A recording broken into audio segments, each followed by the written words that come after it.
Next Tuesday, Whatever you need, I'm your girl. a new job has unexpected challenges. This is my daughter. See, you picked the fat one.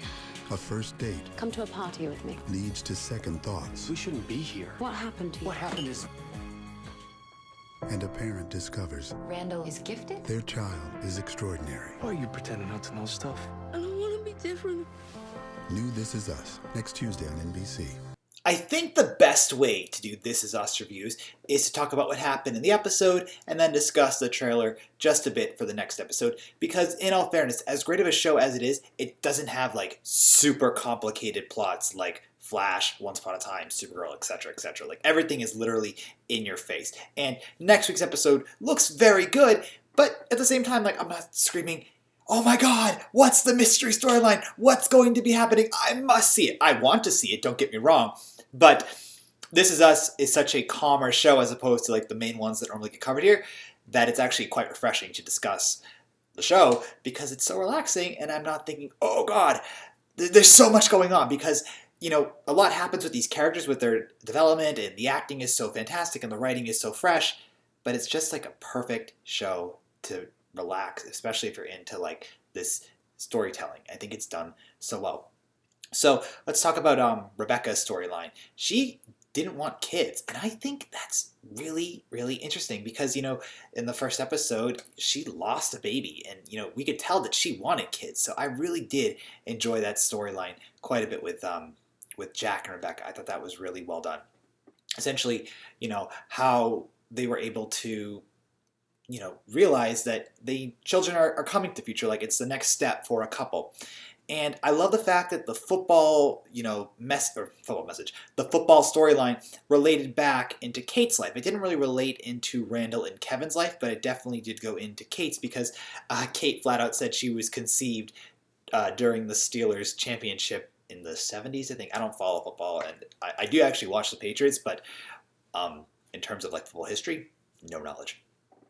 So anyway, I really did enjoy that. I also really like Jack's character development with how we talked about his father and his dad really wasn't that nice of a guy, and he wanted to have that with his kids because, you know, from the first 4 episodes, he seems to be a very active, very involved father, and I love it. He was such a great dad that Kate keeps his ashes and watches the football games with him because, you know, she did as a kid. That's what Jack said. He kept the promise, and then the mystery was the mystery of what happened to Jack, sorry about that, was that he died. And I was actually really sad that he died. I didn't think that was needed. I would have liked to have seen, you know, where the character could have gone. Like, I think divorce might have been, I want to say more interesting, but I just wish we could have seen the character in the present. But I guess the mourning of Jack allows for a different style of writing as opposed to having a messy divorce. We can essentially see how he dies and how everyone deals with it because I guess he's been dead for a little while because Kate and Kevin aren't, you know, really grieving or in Randall as well. Now, Randall and Kevin's storyline was together but separate. It was really interesting. Randall was essentially dealing with the possible conception of a new child because he already has 2 and he wants to retire and whatnot. He doesn't want to. It's a scary thing to have a kid when you already have, you know, 2 that are 7 and 10 years old, something like that, and then to have this third one come out randomly, it's a lot to process.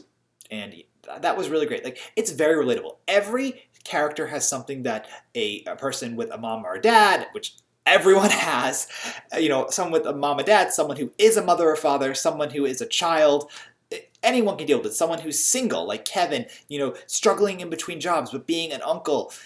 That could even be related to like being an aunt. Like there's so many relatable storylines and I love it. So Randall and his wife are dealing with the possibility of a child. Kevin is dealing with Randall's dad and his nieces and he says the goofiest lines to them and I love it. Kevin is actually one of my favorite characters on the show.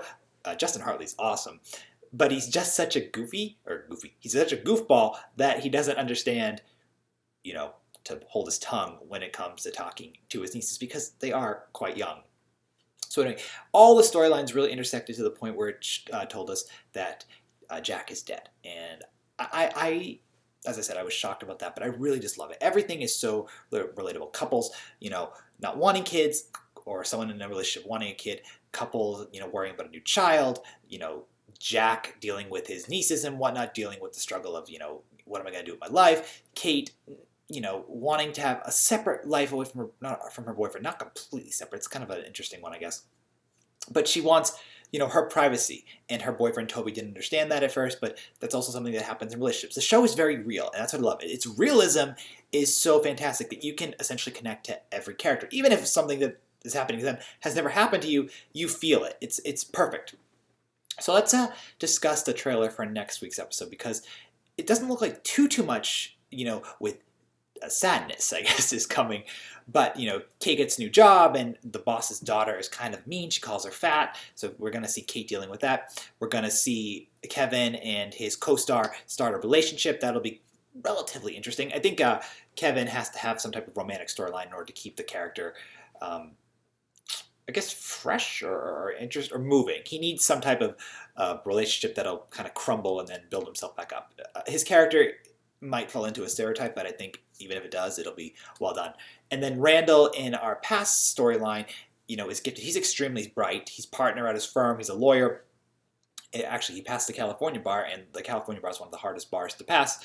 And, Randall as a child, he's already in a very difficult spot. He's a African-American male, adopted by a white family, essentially living in a white community. And so he already feels ostracized. And then to have, to be a genius. Like, he doesn't want to feel ostracized anymore from his peers. So I think that is also fantastic writing. It really can depict loneliness and whatnot. I think the way it's going to be done will be quite fantastic. Sorry for all the stammering here. It's late when I'm doing this review. Anyway, I'm looking forward to next week's episode. I think there's going to be a lot to see. I'm really looking forward to Randall's storyline, I think, the most. Kevin's kind of the one I could care about the least with the trailer. And I think Kate's storyline will have some interesting dialogue to go with it. Anyway, I really hope you enjoyed tonight's episode. I hope you are looking forward to next week. Share your thoughts about both in the comments below. Thank you so much for tuning into the review, and we'll talk real soon. All right, guys. Bye.